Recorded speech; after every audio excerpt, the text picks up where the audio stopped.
3. Testing. Ha! It works. I am here. I am alive. Kind of. Whew. It is not Primarch lecture time. We are done with that. It is back to painting Little Robot Man. Parade ready? Maybe. We'll see. My goal is to try and get this guy, this little man, this little robot man, up to what could be considered parade ready by Games Workshop standards. So generally, they have different levels of detail that they go through, and my hope for him is to get him to a point that would be worthy of putting out on parade. So, tabletop is just, details are good, got at least 3 colors, ready to play. That's tabletop standard. Tabletop plus, a little more detail, a little more shading, possibly more detail on the terrain, etc., etc. That's all good. Parade ready is when you start putting in actual work. And so that is my goal right now, is to get this guy up to what is considered parade ready. So I'm going to continue working on him for a little while longer, see what I can do to really push out the contrast on him and make him pop as a model. Because my goal, like I mentioned before, is that I want to have him as a template. So when people ask, how much is it going to cost to get my models painted, I can send them my reference page and be like, well, here are some of my models at different levels. You can choose what you want, and that is the level of quality I will do for said models. And the biggest hope is that that'll be enough, and that will help people decide where they want their models to be detail-wise. So, let's get to it. I think I want to hit some more of his chest plate. I want to hit some more of his belt, and mayhaps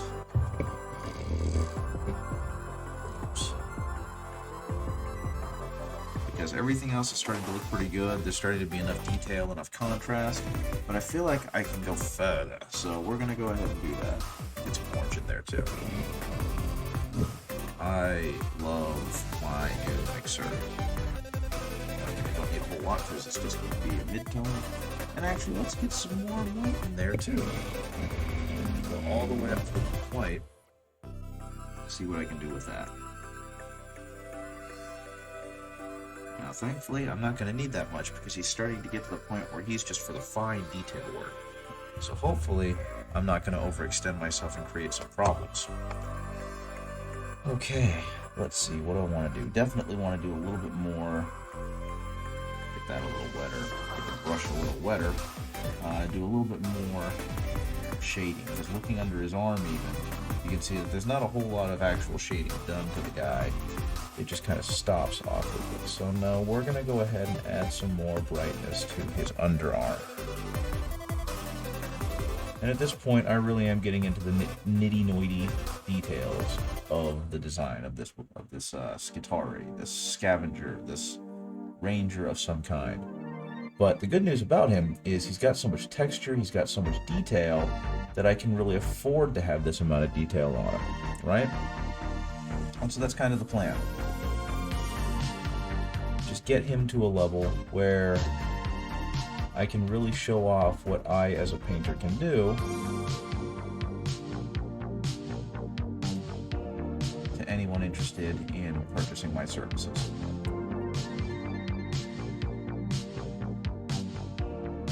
And I suppose the only unfortunate thing is this is taking away from some of my other painted job. But to be completely honest, I don't mind too much because it is, as always, content, right? It's giving me new content to work with for the stream. It's giving me something to do. Not sure if I'd call it super interesting, but it at least gives me something else to talk about while I am on stream. To me, that is always going to be a positive.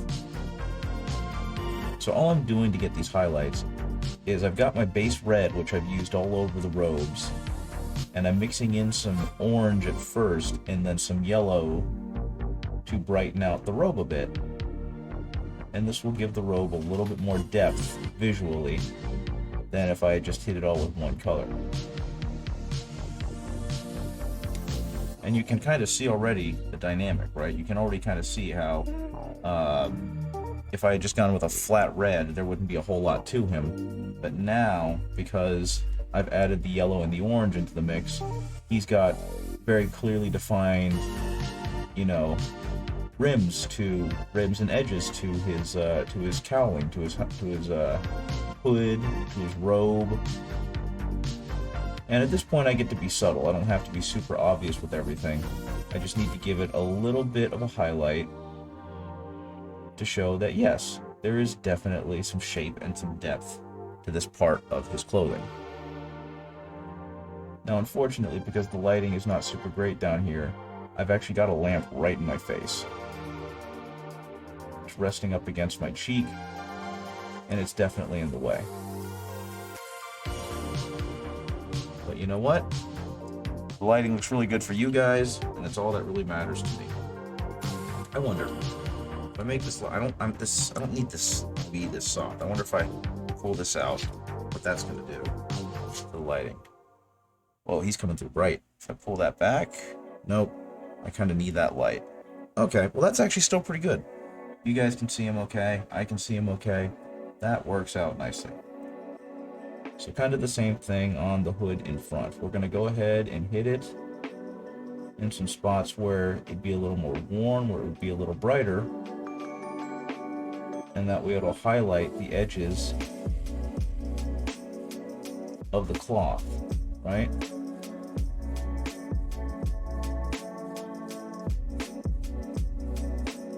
So little details that would otherwise be lost just in the mess of color are now suddenly popping back out.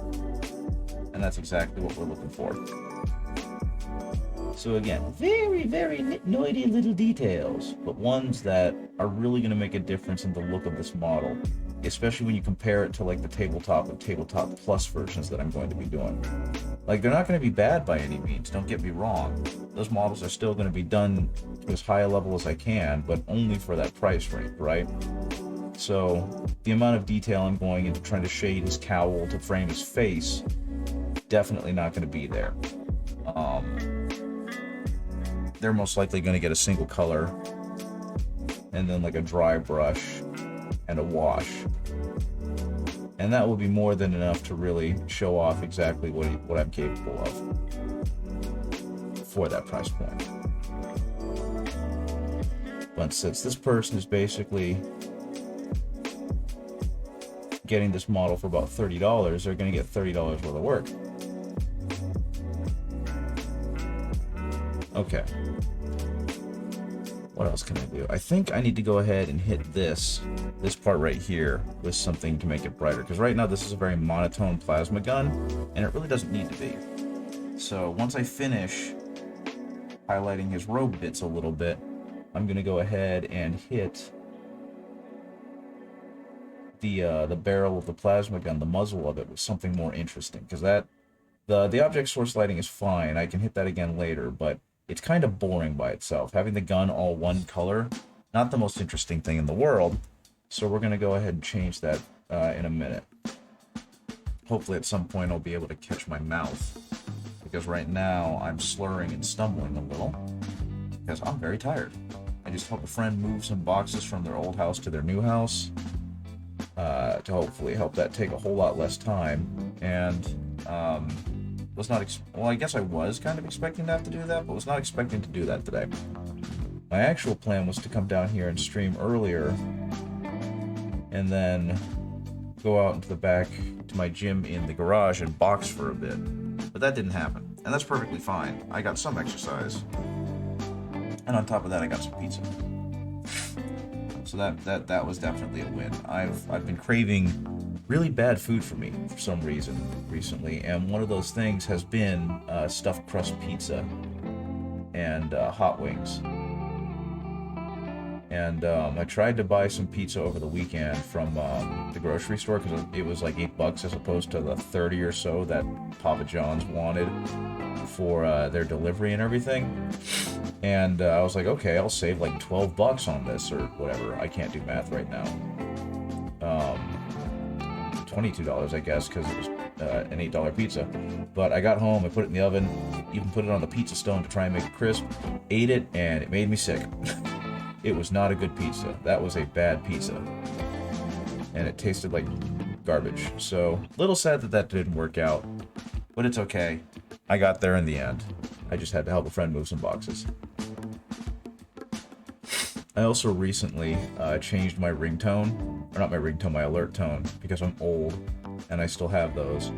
And one of my friends showed me a very silly TikTok of from Lilo and Stitch, where they took the bit at the end where Stitch is trying to convince Jumba to help him save Nani and Lilo. And, you know, in this normal bit, he just kind of goes, hey, and then says his thing. And then Jumba's like, what? You expect me to help you just like that? And they edited the sound, so instead it's Stitch just speaking unintelligible hyperactive gibberish. And for Jumba, instead of just being like, what? He goes, whoa! Whoa! Oh! And the way that it plays out, it's very funny to me. Doesn't have to be funny to you, but it's very funny to me, and so I made that my alert tone whenever I get like a text or whenever I get a new alert on my phone. And it's led to some very humorous moments with just kind of existing. My wife and I were watching a Korean drama called Busted on Netflix, which if you haven't seen it, it's pretty good. It's kind of like a mixture between a game show and a whodunit crime mystery, but it's definitely got all the hallmarks of K-drama, where it's very goofy and awkward, and the humor is very offbeat. But they always have big revelations because they're always, you know, trying to solve crimes. And I had been added to a group chat that had a lot of messages going back and forth that I really wasn't a part of. So every time there was a big revelation on the show, it just timed out right that someone would speak in the group chat. And so they'd be like, oh yeah, the killer used this knife because they were left-handed. Whoa! You know, or, oh yeah, the killer was mad at the victim because, you know, they made fun of them at a restaurant. Whoa! And you'd think it'd be annoying, but when you're kind of halfway engrossed in a show like that, suddenly having that ridiculous, humorous exclamation really drove it home. So yeah, I've been enjoying acting like a 5-year-old with that as well. Yeah, this guy's really starting to come together now. His robe has suddenly got a lot more depth to it, and I can definitely appreciate that. He's got, and this is what I was hoping for with the blending of like the orange white or the orange reds and whatnot into the deeper red of the color, is that it's adding a whole lot more color depth to it, which in turn is adding some visual depth to the model, right? It's adding some visual vibrancy. Instead of it just being one flat color of red, now he's got a little bit of orange, he's got a little bit of yellow, got a little bit of a bone white in there that turns pink. There's a lot more going on in the model and telling a more visually interesting story than just he wearing a red robe, it's dirty, right? And that's kind of the whole point of painting it to this level. Okay. Actually, I guess to be completely honest, a huge point of painting it to this level is to tell a story with the model. And right now, I'm kind of getting there. Haven't quite reached that level of detail yet. Haven't quite reached that level of conceptualization. But he much more clearly looks like a more realistic depiction, a more interesting depiction of whatever the model is supposed to be than he did, you know, when I just painted him with the flat colors. The level of detail is there. That wasn't there a few minutes ago. Gonna mix a little bit of orange with that brown to bring out a highlight. Gonna line the bottom of that. Gonna hit the edge of that with the highlight. And again, it's all about color depth. It's all about just trying to bring some visual interest to parts of the model that make it more interesting to look at for the viewer, for the owner, right? So that is all I'm getting to right here, is just trying to find parts that kind of get lost in the fold that I can kind of make pop just with a little bit more detail.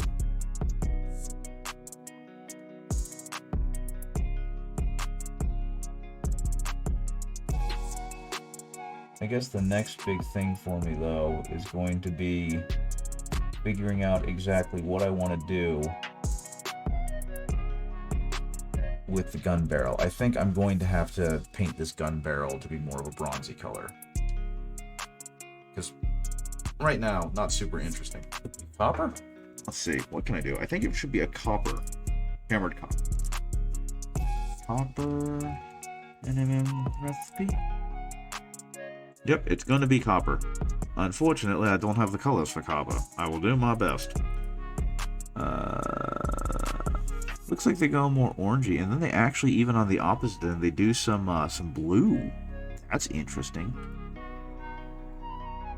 There's some great recipes for metals. I'm still kind of learning my way around them, but it's interesting to see what other people come up with. So, let's go ahead and hit this entire thing with a brown. We're going to ruin the object source lighting for a minute, so I can bring out a little bit more visual interest here. And then we're just going to bring it all back. Oh, this feels like heresy. Speaking of heresy, I finally finished the Horus Heresy. I kind of cheated. I got to book 37 or so. I forget which one it was. Deathfire.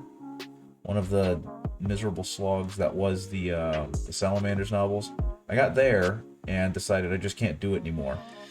And I felt kind of bad because I had very clearly spent a lot of time reading these books and enjoying them, or at the very least, keeping them in chronological order, or order of publication. And I got to Deathfire and I just couldn't take it anymore.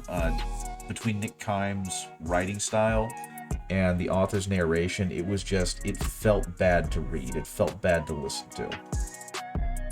And so I had to stop it. And so I skipped ahead to the next book and found I really wasn't having fun there too. I don't know what it is, but they just could not hold my attention for the life of me. And so I just started skipping around. I decided that I was going to go ahead and just start reading the books that interested me. And the only books that really interested me after that were Path of Heaven, which was a White Scars book, and The Buried Dagger, which is the book about the Death Guard's fall to chaos, right? And as it turns out, I kept hearing that The Master of Mankind was also a really good book, so I had to give that one a read as well. And so I read those in chronological order. I read Path of Heaven, then I read Master of Mankind, and then I read Buried Dagger. And I'm really happy that that's how I ended the Heresy, because all three of those books were absolute bangers. Path of Heaven really portrays the Emperor in a very interesting light. And it's mainly a story about the Custodies, which in itself was also really cool, because we've had a few books with Custodies up to that point, but nothing of super interest. Like, they were kind of halfway fleshed out. Apparently Master of Mankind is where they were given their full-on, like, extreme makeover. And then The Buried Dagger stole my heart. I was a Death Guard fan, and I really liked the Death Guard. And then I read The Buried Dagger, and now I'm just absolutely thankful that I chose the Death Guard as my secondary army after the Imperial Fists. Because all the other armies can go get bent. All I need are my stinky boys and my stubborn boys.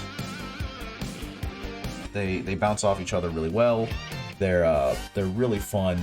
Mortarian's story is super tragic and super frustrating to read because he's an idiot, but at the same time I can understand where he's coming from and his stubbornness of not wanting to be under someone else and under their rule. It's just a really, really good book series, and it's fast too. It finished before I thought it would, but that's the one that really delves into Mortarian's backstory and his time on Barbarous and everything. And I almost feel like those books themselves could have become a really compelling, like mini-series or something, because they're just so expertly told, and it's just such a tight narrative. So yeah, if anyone wants to read a Horus Heresy book and they want to learn more about the Death Guard, pre-fall, Buried Dagger's a good place. There's some other story in there about the Knights Errant doing Malcador things, and that one's good as well, but that kind of takes second stage to everything going on with Mortarion on Barbarous, and then during the Heresy. I love him so much. He is my stinky boy. At some point, I'm going to spend time actually... sorry, I'm mixing up some paint. I'm going to spend some time actually tweaking my paint job of him. And seeing what I can do to improve him and make him better. Okay.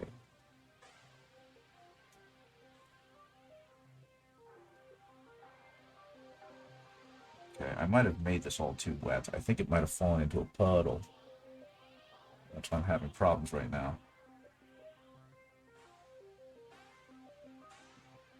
Okay.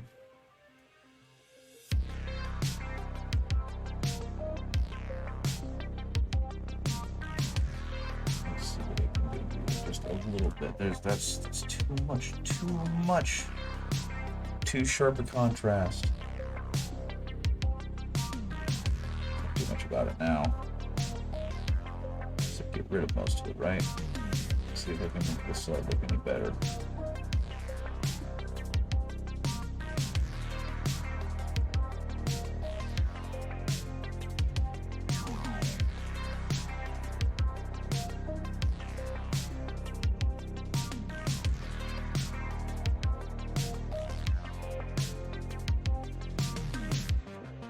Just kind of want to give it a little bit of a streak, as those are the light segments, light reflections. That's all I'm going for. Doesn't read entirely as bronze, but it definitely looks a little better. I wonder how white I can go. Change the white a little bit. Oh dear. Oh, ew. White cap does not do a very good job protecting it. Okay, just a little dab of white in there. Let's see if we can go even whiter. Unfortunately, I just went from a warm white to a cool white, so we'll see how that plays out. Just little snippets and dippets on here. There we go. Just little bits to show where the highest bits of light are going.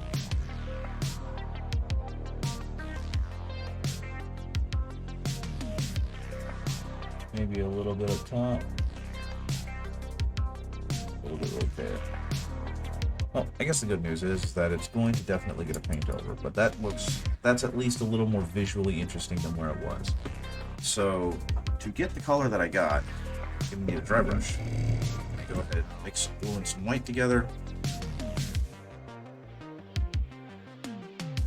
And that will allow us to have a really fun, slow transition, or fast transition, from the white of the source of the glow out to more of a pale blue as I get further out on it. Okay, let's mix that, dry it out a little bit. Perfect. Take a little bit of that white. Dry brush, dry that off. Dry brush, and we're going to go ahead, brush away from the source. Okay, I'm going to take a little bit of that blue and mix it in with the white. Do kind of the same thing, get a kind of pale blue. Brush a little further away from the source. There we go. Just take that up. Go ahead and hit the entire thing with this dry brush. And there we go. Now our boy has a more visually interesting barrel. What else can I do? I probably ought to go ahead and re-hit some of him because he seems to have gotten a little bit futzed up with the some of the painting. Okay, add some black back onto the palette. Okay, just a little smidgen of black. I don't need as much as I thought I've needed. Okay, we're gonna go ahead and mix some of that white in with some of that black. Make a nice gray, a nice dark gray actually. And then we're going to spread it back over here. There we go. Now we're gonna add a little bit more white into that gray. So we can build it back out. Add even more white to that gray. Go back to our original edge highlight. Perfect, beautiful. And also tamp this down. Good lord, I went way too dark with that, or way too light with that. I must have been desperate to get something on there. Okay.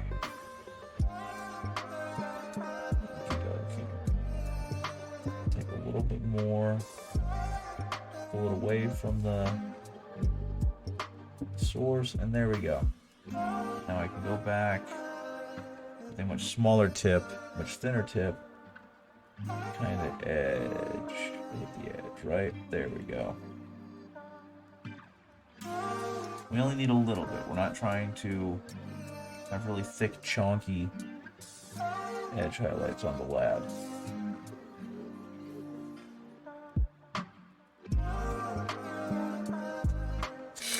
There we go. It's brighter there because there's more light exposure. Let's see what I can do here. I'm getting there. More. I need more. Trying to build up to almost a white edge highlight to indicate the metallic sheen off of this guy. There we go. And I don't want to say he's done. He still feels like he needs more. I don't feel like I've hit him all the way. But he definitely reads a whole lot better as being metallic. And that was the whole point, is when I was looking at him today, as I was painting him earlier, I realized that he just was very dull. He was very washed out. There wasn't a whole lot of visual interest on him. And after talking with my friend Soft Servo, he was like, yeah, there needs to be more done. He needs to read more metallic. He doesn't read very metallic in a lot of spaces. His gun needs a lot more definition, needs a lot more visual pop. He's the one who suggested that I make the edge of the barrel that bronzy color. That's way too light. And see, this is where I'm kind of having the troubles, is that, like, going between the mid-tones to the brights, it feels really strange and I'm not used to it. So it's just leading to parts of him looking very unnatural to me. But I kind of think he's almost there. Like, I've accidentally got this beautiful shade in between his light brown to the dark brown.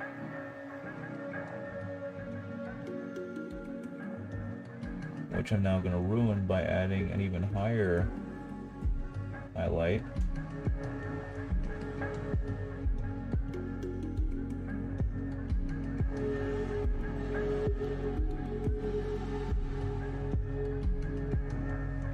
Or make better, who knows.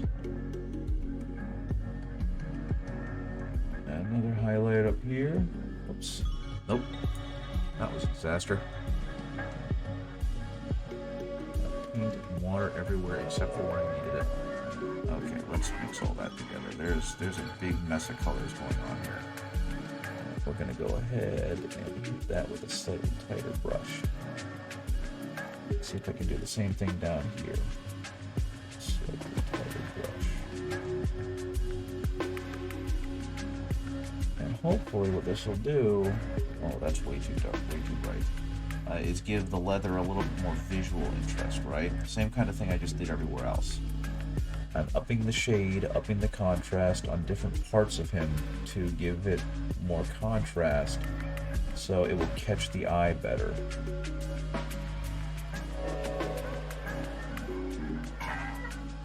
At least that is the hope. Like, you can see it right there. This Hey, Wallet TV, thank you. Good morning to you. It's actually evening where I am. It's 8:23 p.m. So I appreciate you joining me from wherever you are. He's actually not a Martian. He's not Mechanicus. I mean, he could fool pretty much anyone, right? My goodness, 2:23 a.m. You're way out there. This is from a company called Station Forge. They make proxies. They make what they call Grimguard and Scavenger units, which are very clearly Imperial Guard and Mechanicus knockoffs. But this right here is actually a Scavenger Ranger. He's not at all affiliated with Games Workshop, even though he very clearly looks it, right? But yeah, I know. I mean, he's really darn close. But yeah, I'm right now. I'm trying to get into commission painting. I'm trying to kind of you know, get my feet wet with that a little more. And something I realized I need to start doing is having a standard template to show off to anyone who's interested in purchasing my services. So this guy is going to be the first of 3 models at varying levels of detail to kind of show off my skill level and my price levels. So right now I'm trying to get him to as high a level of detail as I can within a feasible amount of time. And, you know, say that this is my parade level. model, that if you want your models to look like this, it's going to cost X amount of money. And then I'm going to go down in detail for the next 2 that I do, and hopefully by chronicling them, I can kind of review how I worked on them and what I need to fix, what I need to speed up on, because he's taken about 2.5 paint session. Your skill level's novice. There's nothing wrong with that. I think everyone's a novice until they're not. You know what I mean? Up until very, very recently, I didn't think very highly of my own painting skill level. But you just kind of keep working at it, and you'll eventually get better. I've already painted over him a couple of times as I've gotten better, but I still have photos of my first ever Space Marine. And yeah, he's pretty rough looking. Like all the I painted in all the lines, but that's kind of about it. Everything else about him looks a little rough. Okay, people are sending messages all over the Discord. One moment, please. Oh, it's on my server. Hello, nice to see you. Oh, look at that. That is a really cool bloodletter. And you got, I can't even remember what those flesh hounds are called. But yeah, that looks fantastic. Awesome looking minis, man. I think they look great. I don't know what you're talking about. I'd be super excited to play against those on the tabletop. But yeah, I love minis. I love seeing other people's minis. I really enjoy seeing what other people can do. Those flesh hounds are... The snozzberries taste like snozzberries. Yeah, I don't know corn very well, and so I forget the exact terminology of a lot of the names. So the fact that I got flesh hounds on my first guess makes me kind of happy. Speaking of, I've got a friend who's extremely interested in playing Khorne. He wants to play Khorne and World Eaters when the new World Eaters Codex comes out. And he's, of course, taking it in a weird direction because all my friends are just as odd as I am. And he's decided that he's going to go with the creepypasta of Garfield. Khorne is red. Nothing more to know. Very true. Very, very true. And so he's actually not going red with his Khorne. He's going orange and black and calling them Cornfield. So he can have like a Garfield-themed Khorne army. Which I think is absolutely hilarious. And he's actually started painting his bloodletters. I know, right? If you give me a second, I can show you some. One moment. I kind of don't want people to steal this, but it's too good to not share.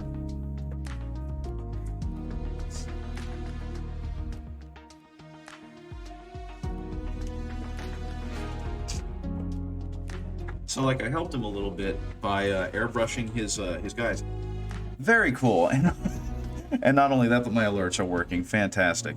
But I airbrushed them so that they had more of a red body and a yellow or an orange back. And he went ahead and painted in the Garfield stripes.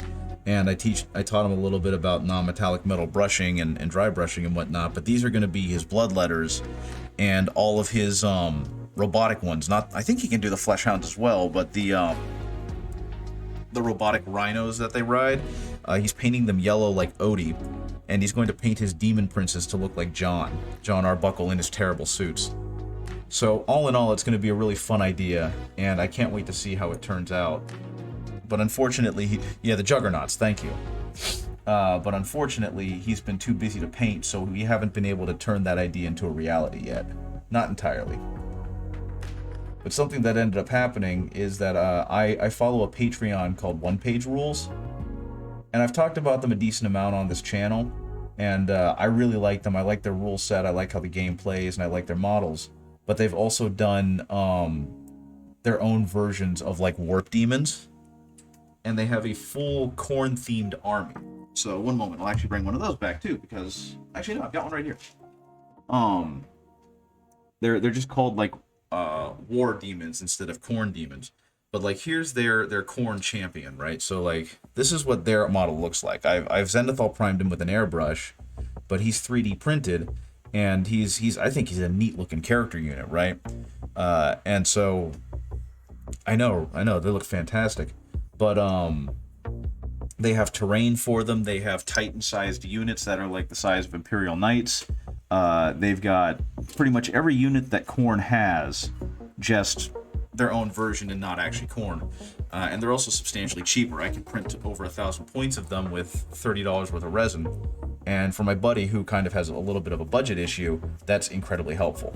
Okay, I'm not sure what else I want to do to this guy. I feel like I've kind of hit him everywhere I need to hit him. So, I don't know, maybe I can bring some more color out in that can that he's got on his back. But yeah, typically I'm on here a little earlier. I usually, on my time, it's 8:30. Usually I get here around 4:30, 5 o'clock, so 3 hours prior. And I'll chat for a little while, for maybe an hour or so. I'll talk some Warhammer. If someone's interested, I'll give them some tips on painting that I can help them with. That would be done a session ago. I know, right? But no, since this is going to be the guy that models me money, I want to make sure he looks as good as possible, so people are enticed into buying into this level of quality, right? If I'm going to have people, or if I'm going to be charging people, I want them to see, yeah, that's a lot of detail. I really want Ben Repaints to paint it at that level, and I want to throw a ton of money at him. So hopefully he'll be good for that. Something I'm really excited about is that I've not been very good at basing my minis. You know what I mean? Because most of the time when you play, you just put them on their little base and you're good to go. But if you were in Germany, that would be cool. I would love to paint Skarbrand. That would be a lot of fun. Skarbrand's a really cool model. I've been primarily painting like Death Guard and Imperial Fists. This is actually the first Skitarii I've painted in a really long time. So it's kind of interesting to do this and see how different they are. Or not Skitarii. Scavenger Ranger. Yeah, that's it. But I was, for a little while, working on Fulgrim. I have this 3D printed Fulgrim, and I've been trying to get him worked on, but he's kind of taking a back seat because I really want to get these models done. And even before then, I went ahead and bought myself a combat patrol of Custodes because I really want to try and teach myself non-metallic metals. And so that's what I'm doing with this. I'm doing an entire army of non-metallic metal Custodes, and they're never going to be ready. That's kind of what I'm learning about them, is that those guys are going to be forever a work in progress because non-metallic metal is hard. The good news is that by the time I'm done, I'm going to have a really good grasp on how to do non-metallic metal. Because, you know, they have those metal paints that you can buy, and they just kind of make the shine automatic for you. I usually use those, and I like how they look for the most part, but I kept seeing painters on the internet who were doing non-metallic metal stuff, and I was just amazed at the control of light they were able to get out of it, and just how good they were able to make it look. So I wanted to learn it, and I also kept hearing, you know, non-metallic metal is a flex. You do that because you want to show off how good a painter you are. Too pretty to play with. I know, right? Usually you would paint, like, characters to this level. You wouldn't want to paint a single, or, like, a squad of Skitarii to this level. So, you would reserve this kind of paint job for Skarbrand, or for, Karn when you finally get him, or Angron, right? I would seriously question someone's judgment if they asked me to paint a squad of 20 Skitarii like this. I'd also charge them through the nose for it, because this is obviously very labor intensive. I think I'm probably on hour 3 or 4 of working on this guy, which is incredibly intense when you think about it, and also gives me a better idea of what I should be charging for these. So yeah, this is not supposed to be traditionally how you would paint an entire army, right? A little lighter on the belt, and then I think I can call him done. Because the next part, which is going to be interesting and kind of terrifying for me, I actually don't know, because I've never done it before. Normally, what I've been charging, which I've found out is way too low for my skill level and the amount of time I put into it, is like half the box half the price of the box. So if I'm painting a squad of Skitarii, it would be, you know, $30 or whatever. For Skarbrand's like $125, $150. So if I were to paint him up to this quality, I'd probably charge at least double that, because he's a big model that's going to need a lot of love and attention. So using US dollars, I would probably charge about $350 US to paint him to this quality, because it would take me days to do it. And if I'm going to spend many hours working on him, I want to get paid for many hours. But for like a little guy like this, I don't know, $30, $40 maybe. And that's why, I know, right? It seems like a lot, but when you really think about it, I'm going to be putting in, like this guy I've put in about 4 hours into, and he's not going home on this base. He's getting a custom base that's going to make it look like he's in his own little story. And that's kind of the thing, is I didn't realize people would pay that kind of money. You know what I mean? Yeah, he was about 4 hours of work. Actually, like, Fulgrim's a good example. This Fulgrim, he's got also about 3 to 4 hours of work. He's got a long ways to go. His face looks like a mess. I took 4 hours for my Bloodmaster. You'll eventually get faster. And that's kind of the thing, is that as you get more used to it, you get faster. Like, one moment. Whoops. I painted this Kayvon Shrike in about 45 minutes, right? He looks pretty good, but he's just a little bit of edge highlighting, a little bit of dry brushing, and a little bit of solid blocking in. There's not much to him, and so he only took me about 45 minutes, maybe an hour. And this is what I would call tabletop plus. And so he'd be about $20 a model for like him. But he's a character, so I might charge more. But it's just that you really want to do a good job, and you want the client to know they're getting good bang for their buck. So I'm going to do as good as I can on these models for their price range. I'm not going to spend, 8 hours painting a squad and only make, $30 off of that. That feels like a huge waste of my time. But yeah, he's going to come off of this base, and I'm going to actually make him a much more interesting one. Probably one where there's a little bit of ruin behind him, and kind of tell a little story with the dude, right? That's the big idea. So, like, for example, this is Valerian. He's a character for the Custodes, and I printed a custom base for him that looks like it's supposed to be, a piece of the Imperial Palace. He's got non-metallic metal armor. I've clearly put a lot of detail into his face. It's a bit washed out because of the colors.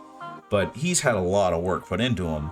And so if I were to sell him, I'd want to sell him for a rate that would match how much time I've spent on it, right?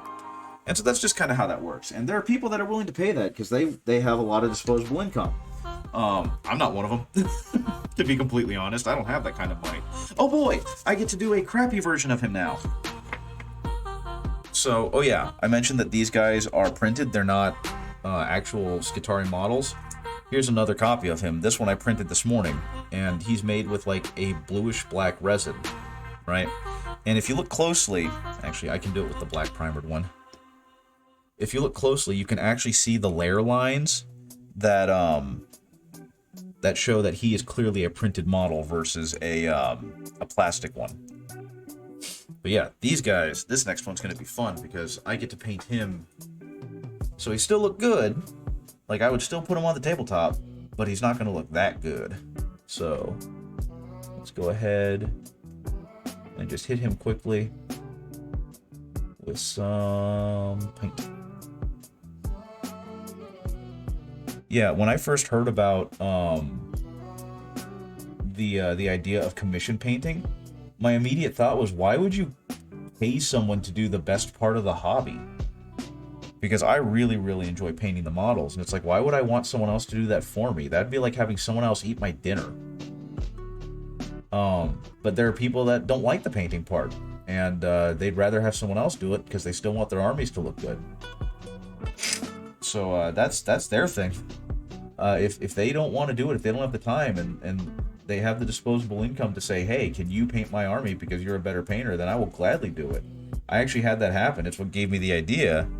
I was someone on Facebook was, I hate building them, painting is okay-ish, playing is most fun for you. That's absolutely fair.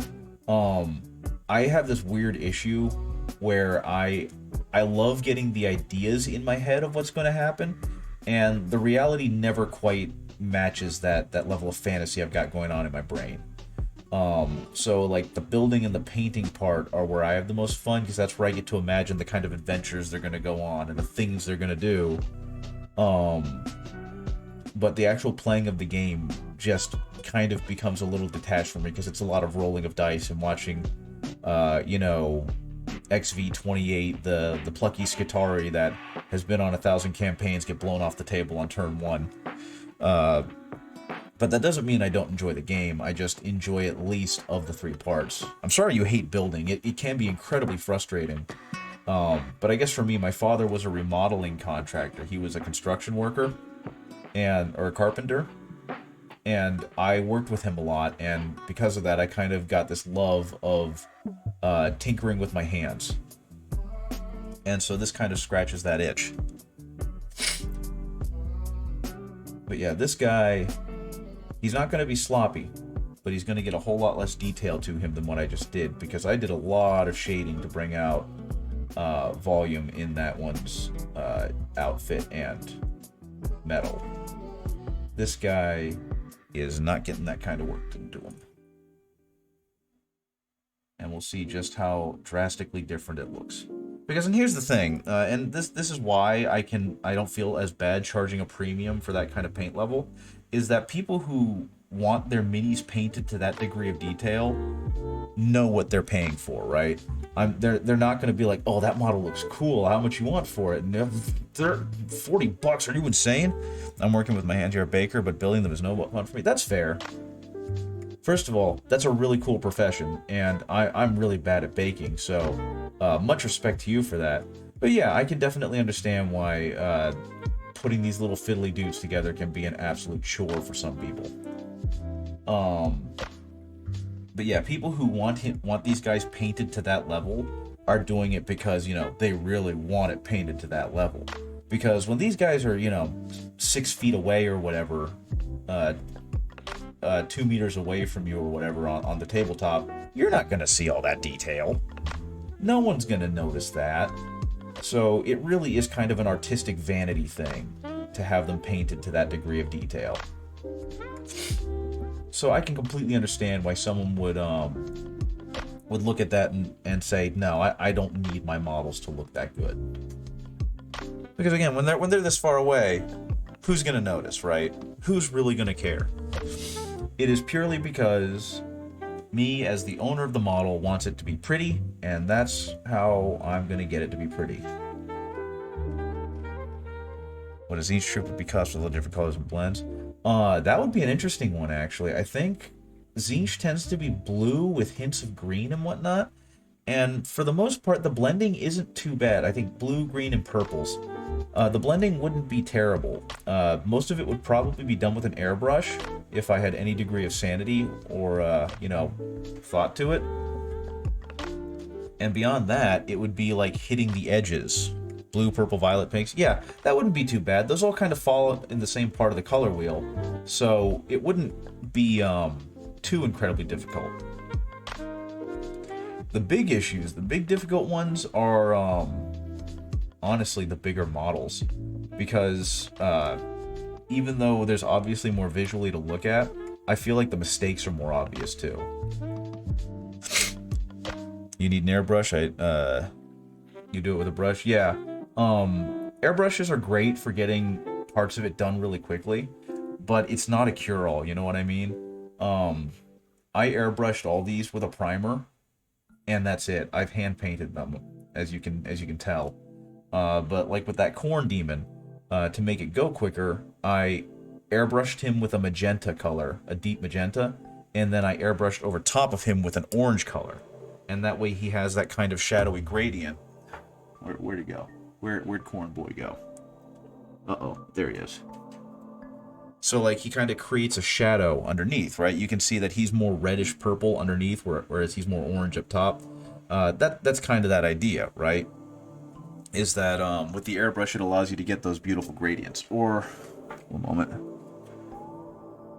like this 3D printed Imperial Fist, you can kind of see that he's got natural shadows at like down here and in the creases and down here, simply because I could underspray him with like a brown and then overspray him with a yellow, and it just creates natural shadow on the dude, right? That's where an airbrush really shines, is it gives you instant detail and instant gradient. And hey Isidore, how's it going? This is I'm streaming late because I went to go help a friend move some boxes to his new house, and my wife's upstairs running her D&D game, so I have some extra time. I'm right now painting the second of 3 Scavenger Rangers, as they're called, because these are not Skitarii, these are not Adeptus Mechanicus, these are Station Forge's Scavengers, which, you know, clearly don't look like Skitarii. They are legally distinct. But they're sci-fi dudes, and so I figured if I want to show my commission rates and the level of detail for each of them, 3D printers are their own hobby. I have 2 of them. I have a resin 3D printer, which is actually running right now. It's printing some proxies for the breachers, the Navy breachers. And I have an FDM printer, which I use to print like bases and, you know, terrain and bigger gadgets. But, wife has approved my resin printer request. Ooh, what kind you getting? What kind of resin printer are you going to get? That's really good news. Congratulations. Not sure? Hey, oh, that is a fun name. Keizai Gakusha?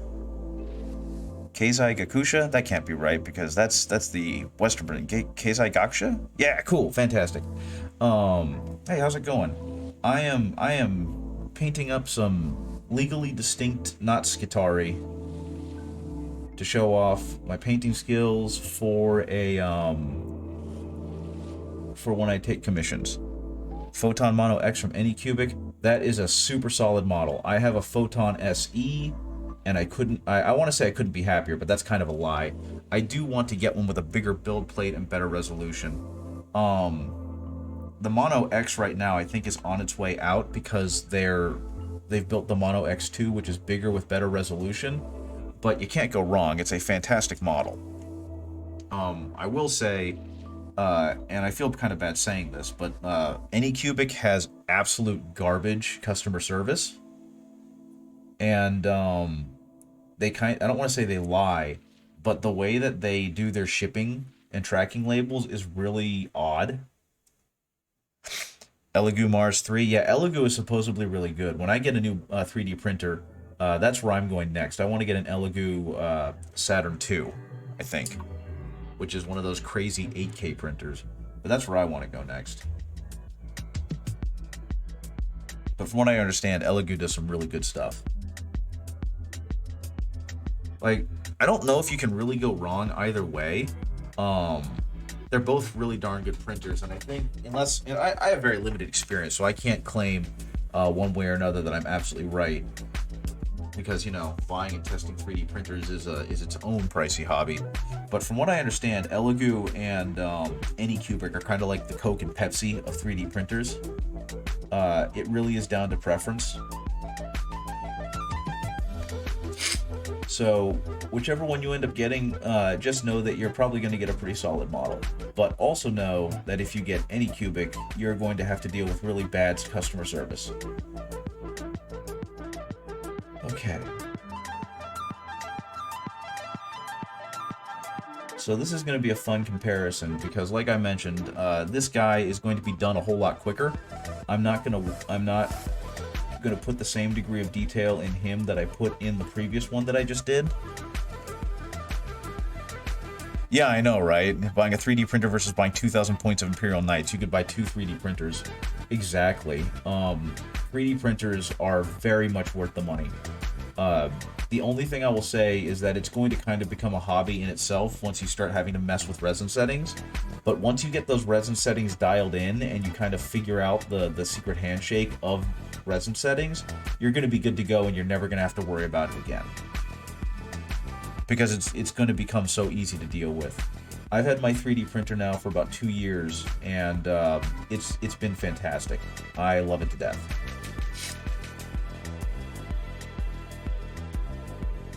Now the thing is that I'm not saying that it's going to consume all of your time or all of your money, like say Warhammer, because it won't. But it will definitely require you to do a little more research, because it's not just plug and play. You know what I mean? You got to figure out how your resin settings work and dial those in, and make sure that you have a good wash and cure station so that you can clean your resin prints. Be stocked up on isopropyl alcohol so that you can clean everything properly, have a good well-ventilated space, yada yada, blah blah blah. You've probably done your research on that already, so I don't need to keep going on about it. But I will definitely say that it's a whole lot more difficult to own a 3D printer than you would initially think. Dana Howell has a really good video about owning a 3D printer and things you should watch out for. First match versus Tau, because I started with some Tzeentch demons. Oh, that's fantastic. Enjoy your flamers. Get up close and make those greater good-for-nothings pay. I say as a Tau player. Oh, I take that back. I'm not actually a Tau player. They were my first army, and I really didn't like them, so I'm trying to sell them.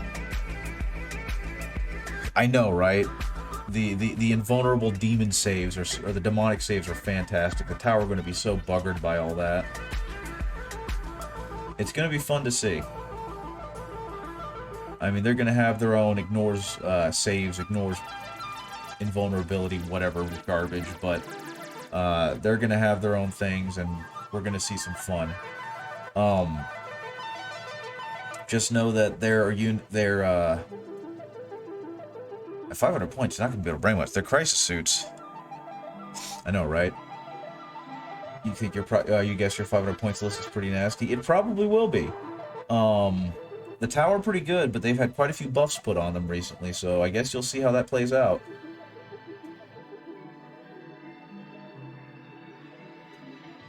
Okay. And that looks like... Did I paint that as metal last time? I guess so. So... maybe better to sell them painted. If I get a painter, I might sell all my Reaper and WizKid minis. Actually, no. Don't sell them painted, because people prefer being able to put their own schemes on it and whatnot, so they want unpainted minis.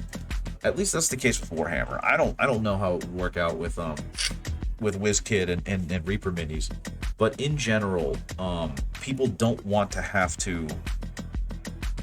Tzeentch Herald on Burning Chariot gets 2 psychic skills and deny 1+2 to psychic test. No! Not dealing with that. I'm gonna bring my Sisters of Silence and blank you. Oh no, we're not dealing with these Ultimate Flamers. That's not okay. But in general, people like being able to impose their own paint scheme on things, and so getting things that are painted, they've got to now strip the paint off of them and try and, make that work. And so people normally prefer to get models unpainted. So if I were you, I strongly suggest you sell them unpainted. Though at the same time, especially if you're into Warhammer, you get into Warhammer, or you get some resin printed miniatures, you're going to probably have a cat at how much more detailed they are than the WizKid miniatures. Now, Reaper minis, I like Reaper minis. I've got a couple of them. I bought a Kickstarter right before the pandemic, and it got here right after the pandemic. And unfortunately, it got here after all my friends moved, and we don't play D&D in person anymore. So they've just been sitting in a box for the past year and a half, which is really unfortunate because they got some cool freaking minis. Now, I guess it's still a good thing I got them, because we just found out people may rather game the paint. That is true. Some people don't want to deal with the painting of the minis, and so they would be glad to take your pre-painted minis off your hands. I mean, that's kind of the beauty of it, right? I will say that at least with Warhammer, because again, I'm coming from Warhammer primarily, that people do want a game, and that's why they pay for painters, but they also want it to be in their scheme, right? There's 9 loyalist chapters in Warhammer, and then there's a million subchapters. And so I'm here trying to avoid getting started with my painting stuff right now. That's fair. It's one of those things where you gotta kind of really set up, and there's a lot of friction to that, and that can be really frustrating. Okay. So, here's where things get speedy. Because, nope, not yet. About to say because the things get speedy, but no, I still need to paint his belt, I still need to paint his waist. But here's where things are going to get a little faster, because I tried to non-metallic metal the heck out of my guy, right? I'll show you guys. I mean, I know how long to paint 1,000 points of the cheapest Imperial Guard unit. I think I'm doing something stupid. 1,000 points of the cheapest guard unit? Well, the cheapest guard unit, as far as I know, are conscripts. And I'm pretty sure for 1,000 points, you can fit close to over 100 conscripts in your army. So, depending on what you feel like doing, that can be quite a hefty task you are giving yourself there, my friend. I have like 20 guard on one of my workbenches right now that used to belong to another friend, but he kind of left them at my place years ago. I saw a dude with 160 racks on board complained that he had to set them up time. Well, you know what? Then don't bring 160 racks. I don't know. I have an almost all Poxwalker army with Typhus. I can't complain. But I'm also actively moving away from an all Poxwalker army with Typhus because that's friggin' miserable to set up. Oh, speaking of, hi, Mr. Motorhead. Good to see you. For some reason, it didn't hit me that you were the one that said that until just now. How are you doing? How are things going?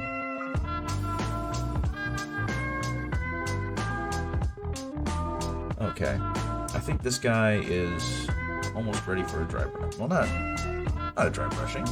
Now, I'm gonna clean off my palette because I am done with the regular paint, and there's going to be time for me to move on to metallics. Because since he is going to be Tabletop Plus, I do not need to worry about some of the higher level techniques I was using on the previous model. Swarm the table with conscript, overwhelming number, and maybe, just maybe win. Someone tried that at a tournament last year in 2022. They had, I think, over 350 guardsmen as the main bulk of their army. And I don't think they did poorly. They didn't win at all, but I'm pretty sure they also didn't go 0-4. Because you're right, it's too many things for an opposing army to shoot off the board. So it becomes a game of like really trying to control the secondaries. But it was a spectacle to watch. Soul Grinder and AoE splash ups. One would hope, right? But that's a lot of shit to kill. Okay. Now here's gonna be the beauteous part. You guys are gonna really understand. You guys are really gonna get this because washes.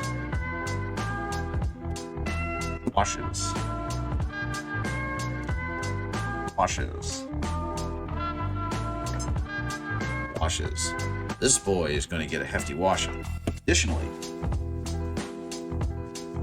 Alex.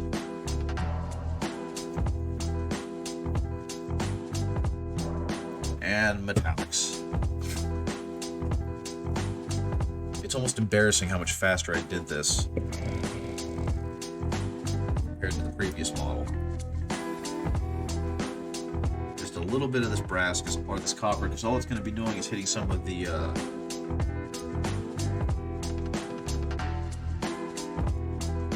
some of that.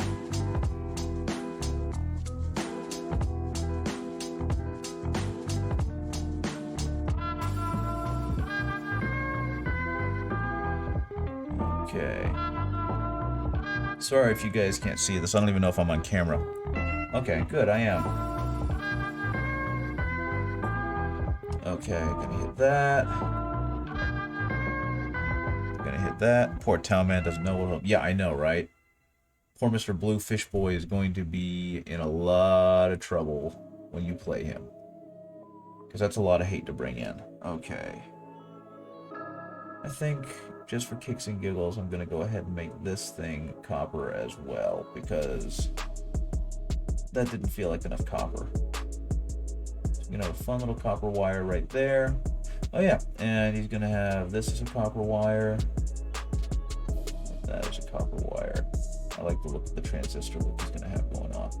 Okay. Oh, yeah, ultimate melee versus ultimate shooting. Who wins? Okay. And here's where things get a little more fun for me, because doing just straight metallics doesn't really look that good. It's something I'm not overly fond of, and I don't really like seeing it on models because it tends to be overwhelming. And in my opinion,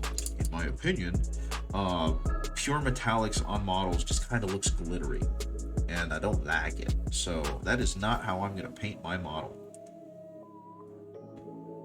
I am going to dry brush the ever-loving crap out of this model.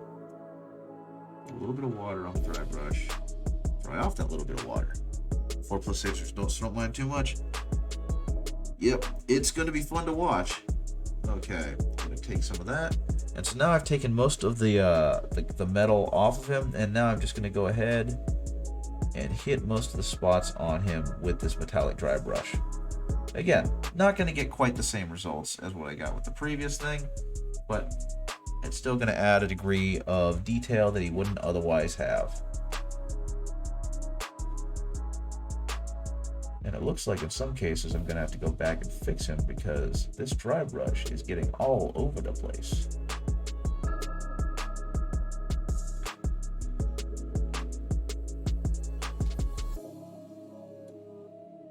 Yep, just going to hit the entire thing with a bit of a dry brush over the black.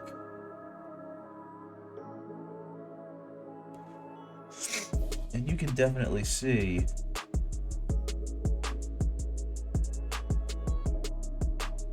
the glittery aspect of this stuff and why I'm not overly fond of it.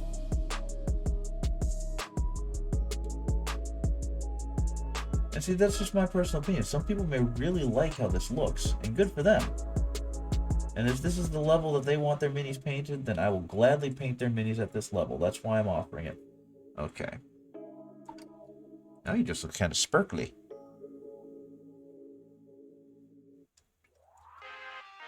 Definitely not my favorite look. But let's see, where else does he? I need to go back. Actually, no, here's what's going to happen. He's got enough on him. I'm going to go ahead and use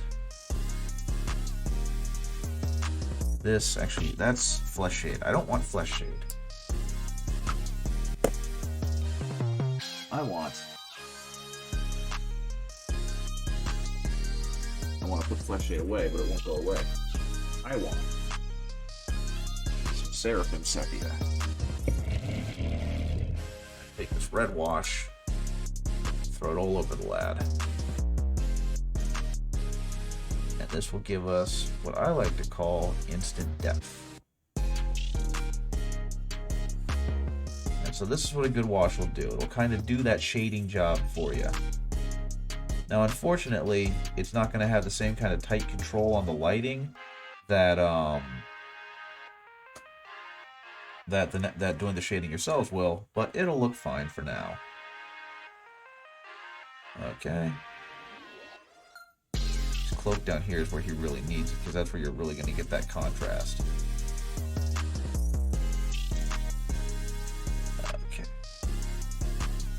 Yeah, if your corn demons get within melee range of his Tau, he's going to be in a lot of trouble. But the Tau definitely have some tricks up their sleeves too, right? That's kind of what has made them still so good. They're not exactly bad. They're just not as good as they used to be. So we'll see how that all plays out, I suppose. Okay. And you guys have probably also noticed that the glitter effect is a bit overwhelming right now. And that's absolutely fair. We'll fix that in a minute. Okay. Get some Agrax Earthshade on all the browns. So across his leather belt. Across his bandolier. And get some Agrax Earthshade on his backpack.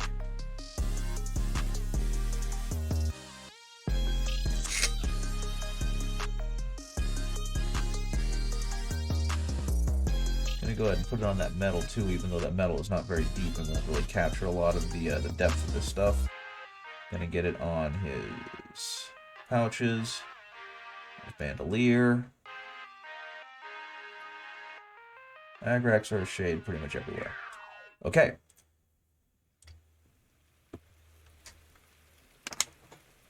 Here's a fun little cheat. So, painting plasma rifles or painting plasma guns can be fun, can be boring, it's whatever in between. To make things go a little quicker, I'm just going to use some Drakenhof Nightshade and let it work its way inside the weapon coils. On the previous model, I made it look like the weapon was idling.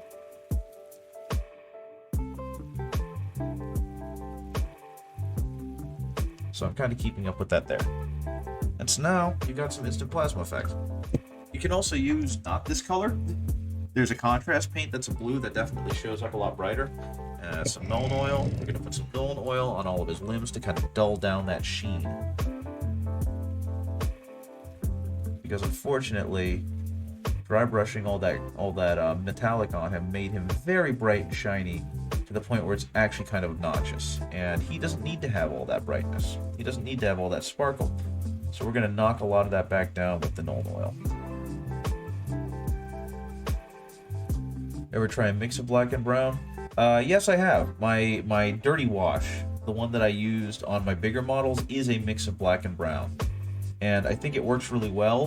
My only complaint is that it really makes it look like the model was rolled in motor oil.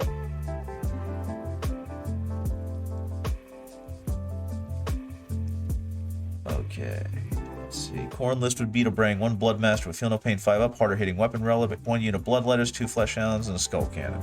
That sounds like it'd be a lot of fun. I get the feeling you're going to have to deal with a lot of Crisis Suits, and Crisis Suits can be pretty nasty.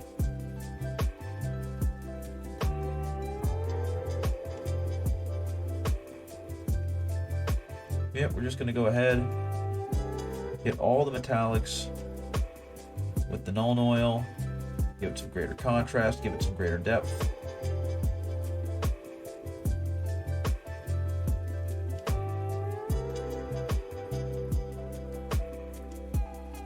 And hopefully, I forgot to dry brush his backpack.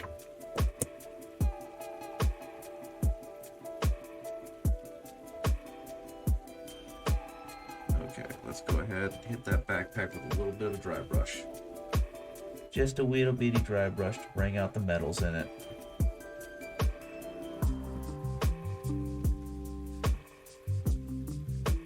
A little bit there, and there we go. Same thing. All that stuff's going to get some Nuln Oil. I'm going to let it dry. One moment, please. I'll be right back. Speed up the dry process a little bit.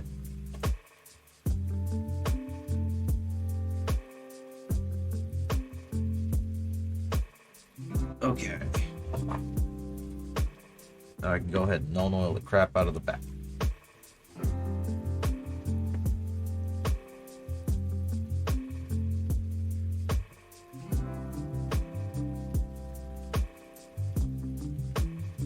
And again, all the Nuln Oil is doing is knocking back down some of the brightness, adding some greater contrast to play with on the model.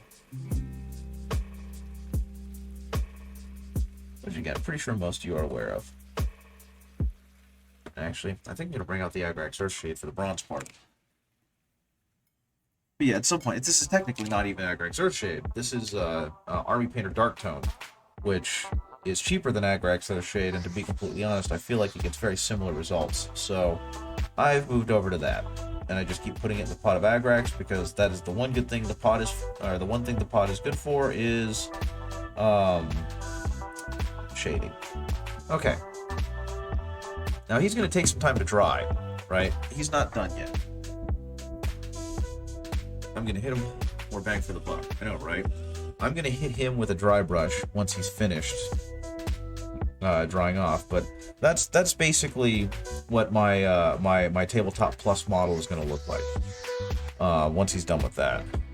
You didn't get to see him, Mr. Motorhead, but this right here is my parade ready. This guy spent a whole lot more time on. He's definitely... Thank you, appreciate it. He's got object source lighting. He's completely non-metallic metal. He's definitely got a lot more contrast, a lot more shading going on. So I'm going to take him off this base, and I'm eventually going to put him on a much nicer, like, base, so I can practice that as well. But the point is I want to have, you know, my tiers of expense when I start charging people for commissions and the like. But yeah, I think I'll let this guy sit. And now I guess, well, I don't actually get to do it yet because I need to prime the man, but my tabletop ready model is going to be this guy.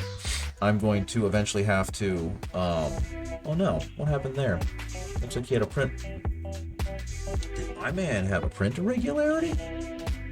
My man had a print irregularity. Or, no, that's not a print irregularity, that's glue. My man has glue on his back.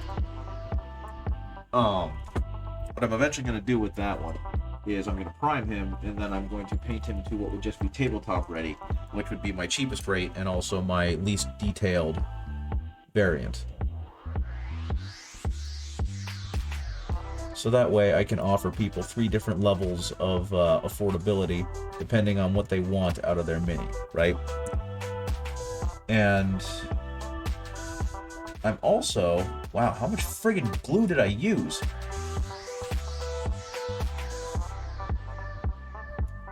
I'm also going to do something similar with a fantasy model that I have. How do you remove a mini from their base? Grip it and rip it.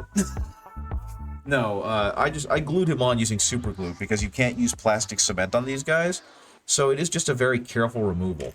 Like in this case, I could probably just take this under here and just pop him off. But that's kind of what you got to do. I've removed many minis from bases, and depending on how well they're glued in, they either come off with little incident, or you might, you know, accidentally leave some of them on the base if they're a resin print. Plastic glue, a hobby knife, and patience is the best I can tell you there. My buddy, Soft Servo, has Sicarian Rust Stalkers, and he put them on bases that he put huge magnets on, and the problem is he didn't check the polarity, so they constantly would like suck onto each other, right? They would be next to each other, and then just because they were too close, click, and the magnets were almost as big as the bases, so he would have to be very careful and pull them apart, and he got really frustrated with it, so he eventually asked if I could print him some new bases and he could use smaller magnets, and because I volunteered, I was the one that removed them. So I was taking my razor knife, and I was very, very carefully, since they have these little spindly legs, just like taking this and sliding it underneath and trying to pry it out. It was not fun. I was very scared I was going to embed a knife in me. But thankfully it didn't happen. And so now he's got them on considerably better bases. But this next guy, this is a fun model. I forgot who made him, but it's a 3D printer on My Mini Factory. I'll look it up eventually, and I'll give them credit. But I wanted to show off my fantasy miniature painting as well. So I got 3 of these guys, and again, they're going to be at 3 different levels. But I really like this model. He's just a traditional wizard, and I think he looks fan-freaking-tastic. So he's also going to get a paint job. I think I don't want to do the same colors. I think he's going to get a blue robe, brown cloak. No, what can I do that'll be different? Because I did a lot of reds and browns on this last guy. Like this guy, a lot of reds, a lot of browns, a lot of blacks. This guy, what colors should I paint him? He should be interesting. Probably brown boots of some kind. Gonna have a brown satchel. Yeah. I don't know. Green? Green. Thank you. Green's a good color. Yeah, he's gonna be wearing green. He's gonna be more foresty looking. That's a good idea. Not pure green though. I gotta figure out what else. Because he's got like 3 different layers to his clothes. Well, 4 different layers. He's got his pantaloons. Oops, that's still wet. Ew. He's got his pants. He's got this part of his robe, I guess. He's got this overcoat, and then he's got his cloak. So I'm gonna need to figure out what different colors I want to do. I think it's gonna have to be different shades of green. His cloak is gonna be a much darker green. This is gonna be a more neutral green. Onto the sleeves. And then, what should that be? Maybe a brown? Maybe make that a khaki? Green, brown, right, blue. Yeah, that's what I was thinking. Okay, so let's go ahead and play with that a little bit. I'm not going to be able to do this for too much longer because it's almost my bedtime. My wife usually finishes D&D around 9:30, and then that's about the time I start packing up and heading upstairs. So we're going to have some fun with this. I'm going to use flat green, and I'm probably going to mix it with some black to get his cloak color. It is, of course, clogged again. You darn so-and-so. Okay.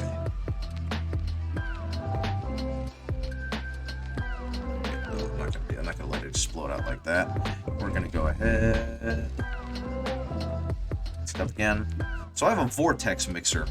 And I'll be honest, this is one of the greatest inventions I've ever seen because it just does an absolutely phenomenal job of mixing your paints without you having to shake the crap out of it and hurt your wrist. So if there's anything I can suggest you buy to help make your painting journey a whole lot less cumbersome, get a vortex mixer. They are worth every penny. Okay, there we go. There's the green I was looking for. Whoops, that, of course, it exploded. That is way too much green. Grabbing tea, wish you the best of fun with your minis today. I need to get started with mine. Thank you very much for joining me. I do appreciate it. Have a great rest of the day, okay? Okay. Gonna add some black over here. Well, actually, no. I think purple. Purple is a good complementary color that'll help darken it up. So we're gonna go ahead and shake up some purple.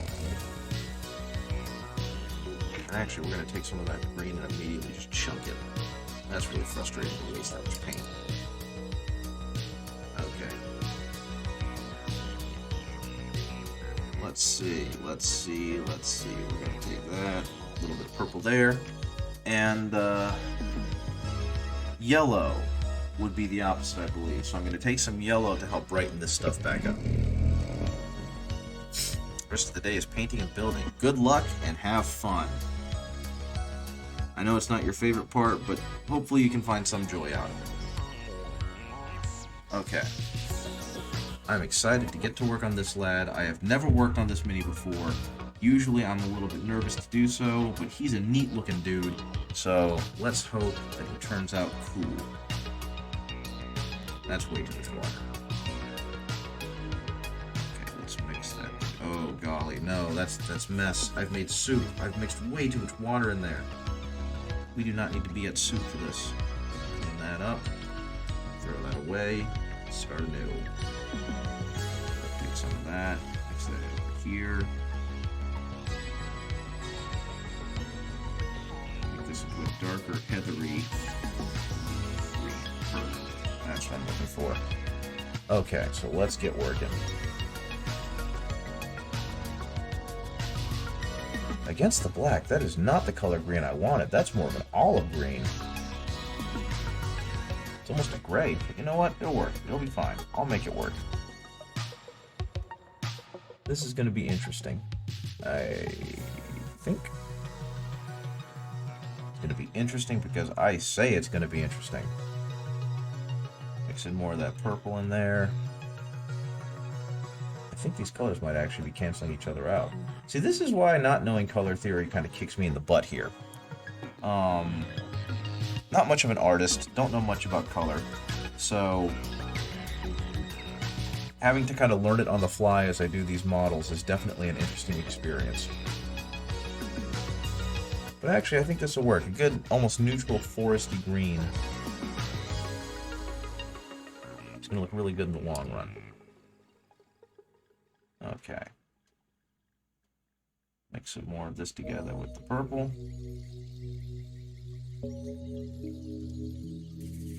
And continue painting that up.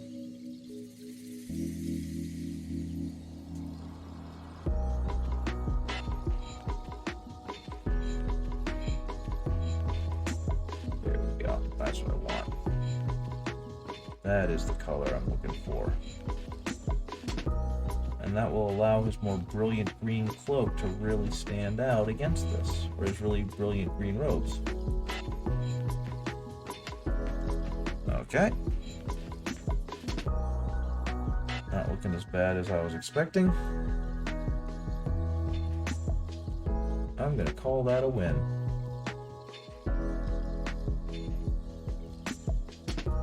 I do love how incredibly readable this mini still is at this size. If I recall properly, when I downloaded him, there's the option to have him at, I guess this is 32 millimeter? At a smaller D&D scale, right? And he's supposed to be at 72, so I guess it would have been 36 millimeter. He's supposed to be at 72. He's supposed to be a much bigger mini. He was designed to be that size, but the sculptors did a good job at making it so that all of his shapes translate down to a smaller scale. And some minis, you can see where that's clearly not the case. And even though you can theoretically shrink them down, the shapes, the greeblies, some of the things they have, the detail just can't scale, and they end up not looking very good. This one looks fantastic. And so I'm really happy that I'm getting to kind of see that. Okay, let's go ahead and hit up here. And something that I'm actually kind of bad about is that most, or like at least the heavy metal method to call it, they actually start with a mid-tone and work their way down and up the colors, the shades, so that you can get kind of like their shadows and then their highlights off the mid-tone. I don't subscribe to that because I'm not good at it. So I usually start at my darkest and build my way up from there. And by and large, it hasn't failed me yet. Admittedly, I'm obviously not a master painter or anything, but I feel like my method is working out well enough for me. At some point, I'll have to learn this skill, though, because I feel like purposefully choosing not to learn a skill that a lot of very skilled people use is just kind of shooting yourself in the foot. There's no reason why you can't at least try it and decide whether or not it's for you. You know what I mean? So even if you don't ever end up mastering it, it's always good to at least try a skill. That way you can say with certainty why you do or do not like it. And at the very least, be familiar with how it works. Because the worst thing to do is to never really learn how something works. And then when you have to use it, you have no clue. You know? But if you've at least got exposure to it, then you can rely on that bit of experience you've got. I guess that's why in school they try and make you into a fairly well-rounded individual by making you take all these math and science classes that you may never need to use in life. If you ever decide you do want to pursue that information, or you decide that, or put yourself in a situation where you need it, it's at least somewhere in the back of your brain, even if it's not immediately accessible, right? Okay. I actually really like this color I accidentally came up with. Okay, I guess the next part of this is to figure out exactly how much of the color balance there is between these two and work my way back to green. I am actively making life very difficult on myself because now I've got to start adding green back into this mixture. Start hitting the highlights.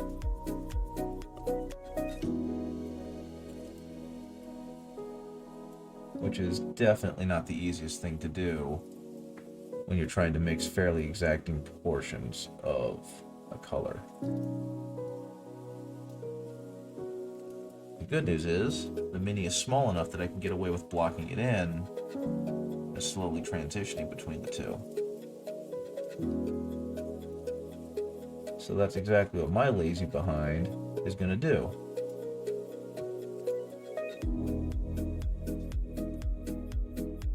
I've added a little bit more green, and while it clearly does not create a smooth blend, I can at the very least pretend like it does and block in this lighter color, and then I'll go back later and I can blend the two colors together. Right now, it's just going to have to look halfway decent until I go back and fix it.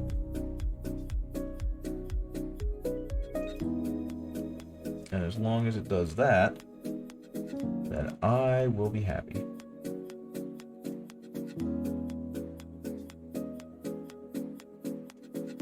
To be honest, that initial blocking of colors was a bit weak. And that's kind of the other bonus of this right here, actually, is that because I'm doing this with such thin colors, it's kind of already creating its the transition tone between the two. Because I'm eventually going to go even brighter. Like, there's going to be multiple stages to this. So I'm not going to stop at green. I'm actually going to go all the way up to a yellowish green. Right now, you can add tons of highlights. Exactly. That's the point. I've mentioned before that I'm kind of learning as I'm going, and this is a great example. I'm relying on pure improvisational skills to try and build this up, because I've never worked on this guy before, and while I have worked on cloaks previously, this is not how I did it. So what's going to end up happening is, like you said, now that I've clearly marked out the high spots, I can start highlighting them. And that's what's going to make this model really sing, right?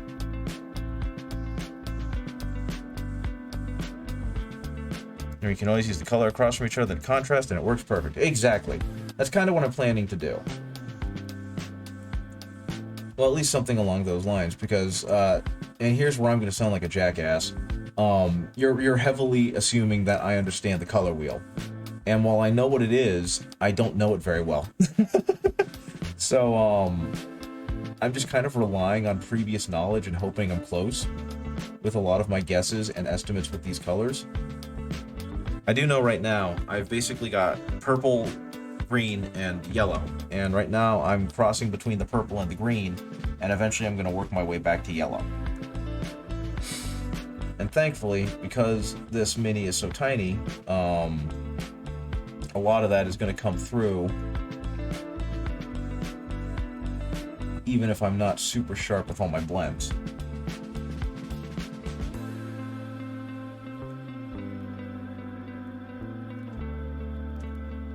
Okay.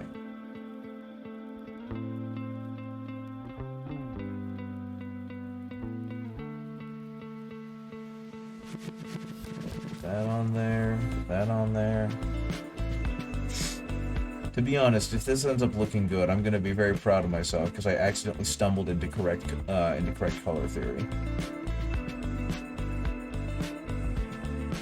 I basically just remember reading somewhere that purple makes for a great contrast, a great darker contrast for green. And I watched a video from Maverick Paints where he highlighted some lenses. And to get the brightest highlight, he basically went almost pure yellow. So it's that learning through osmosis thing.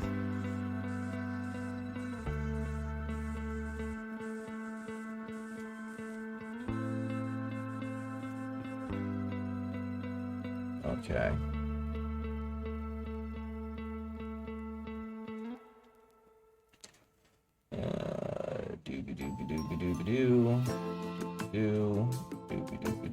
Highest one's up top where his shoulders are.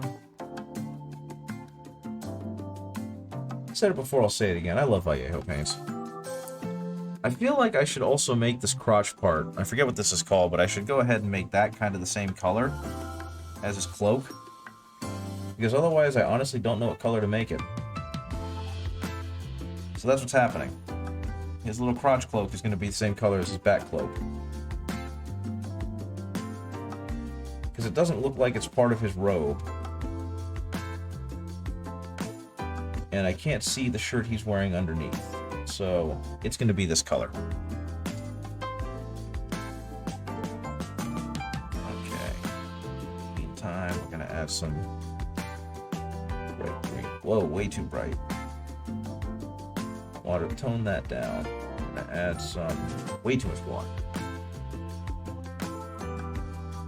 Take all that water out of that little cloak area. Try and add some back in carefully.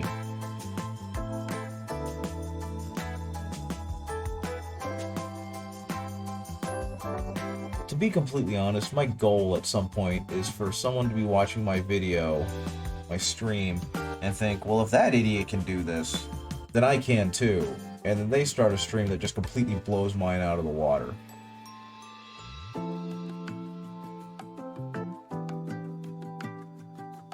If if I can empower someone else to feel the confidence to go out and do this painting thing and show off their skills and knowledge, then I'm considering myself a success.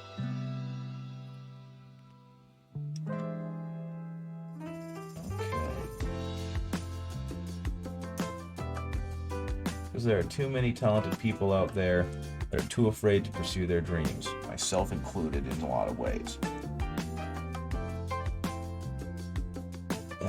There we go.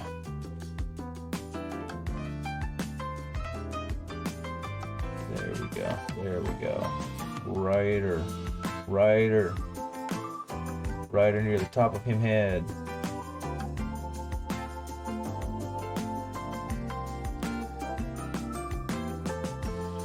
There we go. A little bit on the highlight. A little bit on the fold. A little bit there. A little bit there. And he's very slowly getting brighter. Okay. Actually, let's go ahead and mix some more of that in. Get another layer on his crotch cloak, because I don't know what else to call this thing. And then I can start blending on that too.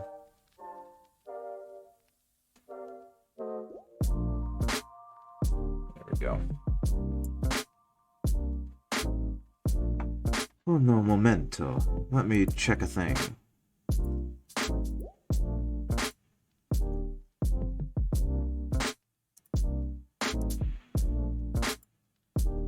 Okay, nothing new, nothing interesting. Fantastic. So, let's see. What else can I do here?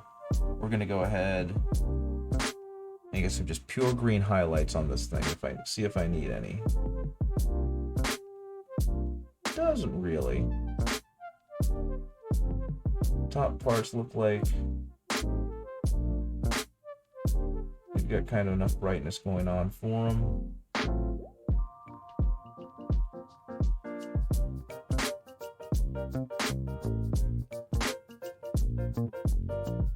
Yeah, that's gonna look good. So, next for the cloaks. Well, first of all, let's go ahead and get some highlights on this part, because I almost forgot.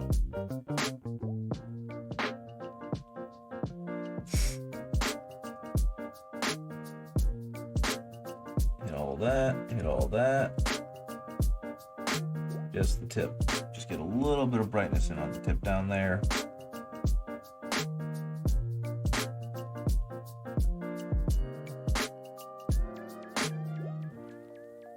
A little bit on the edges. A little bit on the tip there. With the cloak. There we go. Now, take a little bit of that green. Move into a little bit of this yellow. Brighten it up further. And only hit the top parts, the highest spots on the cloak, to show the real highlights. Only at the sharpest spots to give even more contrast.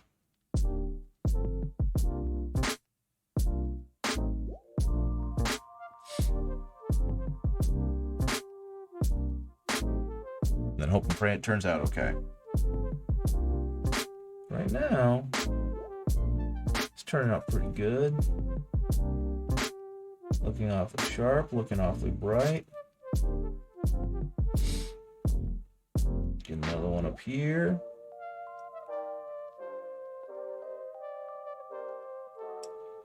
Get a little bit more of a highlight up there.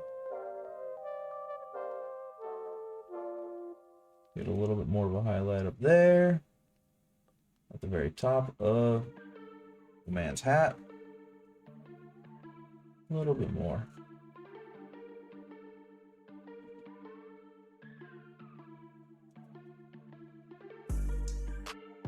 Not too much.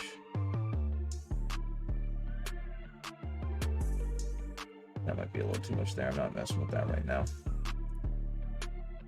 Okay, still want that cloak to come off with a darker color, so I'm not going to go too much brighter there. However, I am going to go ahead and paint the rest of the shirt and see if I can go from the green to the yellow on that transition.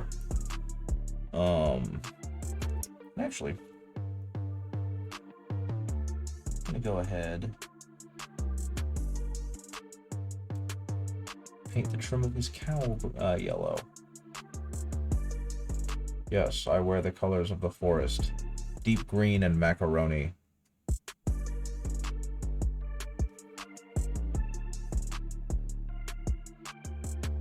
So yeah, beyond this, I'm just really stoked that I'm done with the Horus Heresy.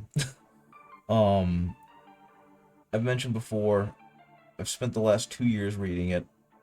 I finally finished the last book, The Buried Dagger, and I'm going to take a quick break and read Belisarius' Call, The Great Work, because it's being read by Adric, and I want to be able to understand what they're talking about in their book club.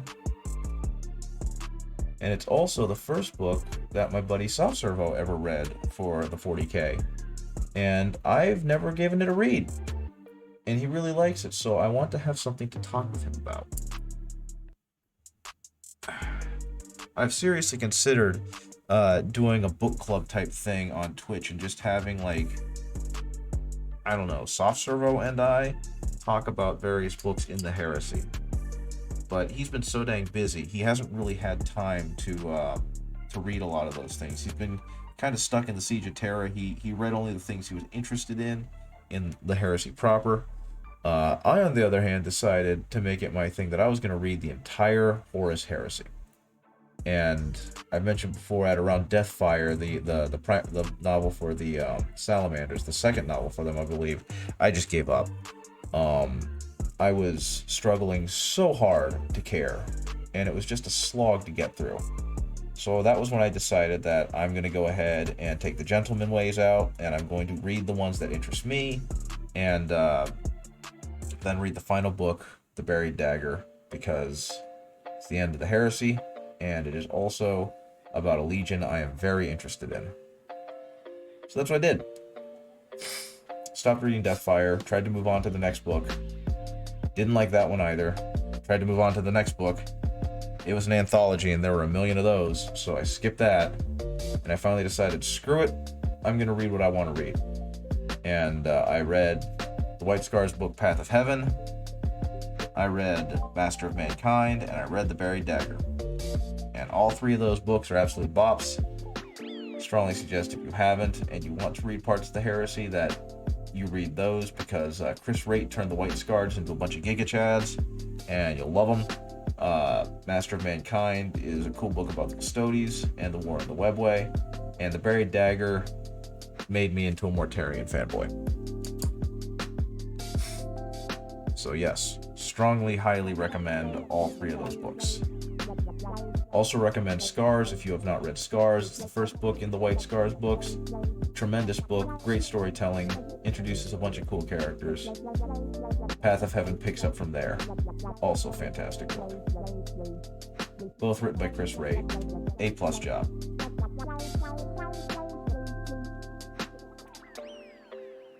But yeah, poor Mortarion and his inability to catch a break. I have no idea how he's written in the 40K books other than that he gets punked really bad during the Plague Wars, and my understanding is they kind of ruined him by having him turn into a sobbing child in front of the Emperor, which really flies against what his character's all about, but that's a whole nother story. But yeah, he is given his due, his just desserts in terms of how he's portrayed in The Buried Dagger. He is such a great character. Okay. Now, obviously, one coat was not enough with this green paint. There's definitely a lot of this black showing through. Not a terrible problem, because I do want there to be darker parts that are shaded. But clearly, too dark for my liking. So, take off that support, please. Get off. Oh, here we go. It's time for, not Audio Slave. Come on, get off. Oh my goodness. I must say, this resin has been an absolute phenomenon. It is incredibly tough, and I hope that it means that my prints are going to be considerably stronger and hardier.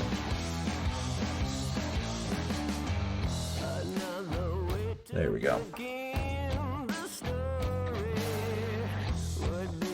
Point strength on this is absolutely amazing. Come on, why are you so watery?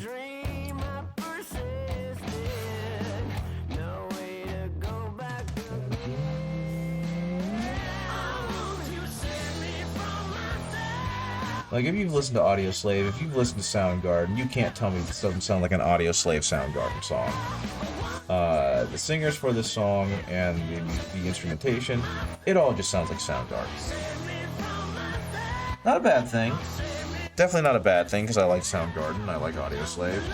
But I was like, that's gotta be blah blah blah. And man, I felt dumb when I was wrong. Okay, let's go ahead and do some highlights.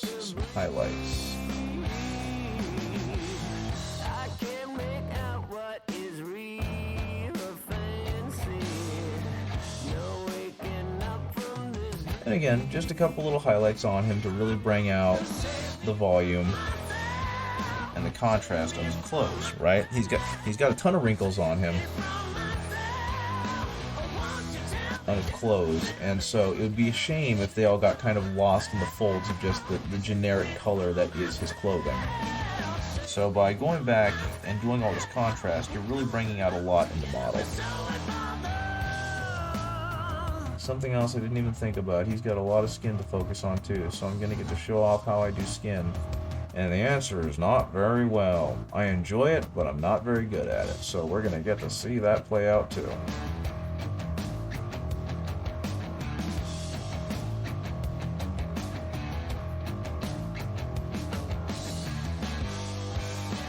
Like, at some point, I actually got to go back to Fulgrim and finish painting his face. His face got wrecked. I did a terrible job on that thing. But the good news is, it's eminently salvageable. So, when I eventually go back to him, it's going to be really fun watching him go from being a disaster to being a masterpiece.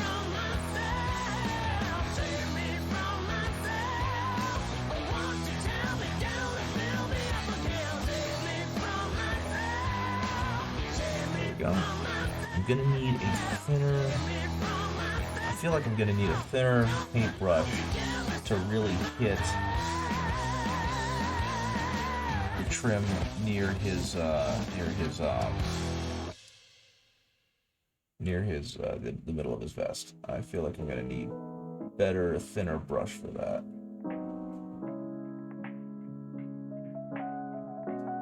Speaking of better, thinner brush, this one's not doing a half bad job hitting some of these wrinkles.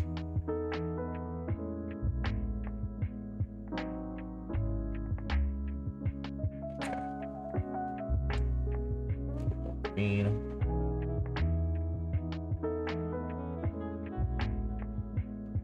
Again, just slowly building up the contrast.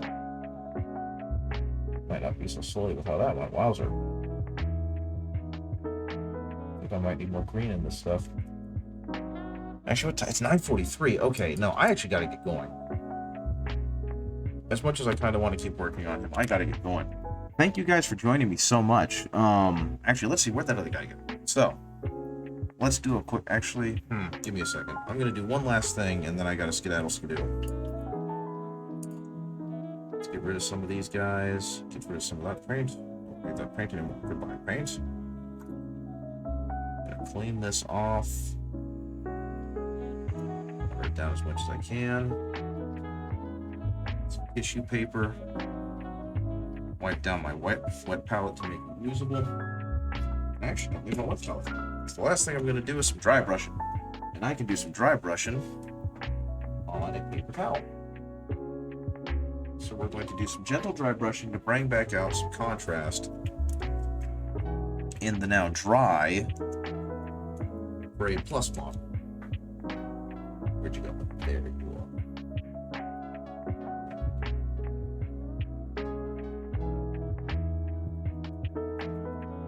are. Okay. So with this guy, instead of hitting him with any real brightness, we're just going to go ahead and dry brush all over. Is this still so wet? we're gonna go ahead and dry brush all of. I think what we need to do is add some orange. If I add some orange, that'll bring it back up. That yellow or that red is A, exceptionally wet, and B, exceptionally dull. So we're gonna go ahead and mix in some orange. Dry brush the crap out of the orange to get it back out of the paintbrush. And then we are going to add some orange to this guy's look. And hopefully... Nope, unfortunately it's still doing the thing. This is still a very wet brush. Shake it out a little more.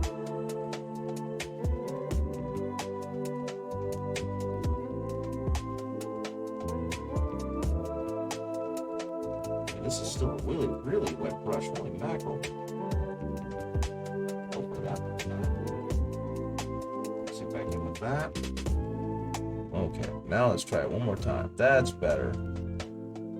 I'm gonna go ahead, hit it with that red, that reddish orange mixture I made. Hit it all over. Brighten the lad back up. If I can.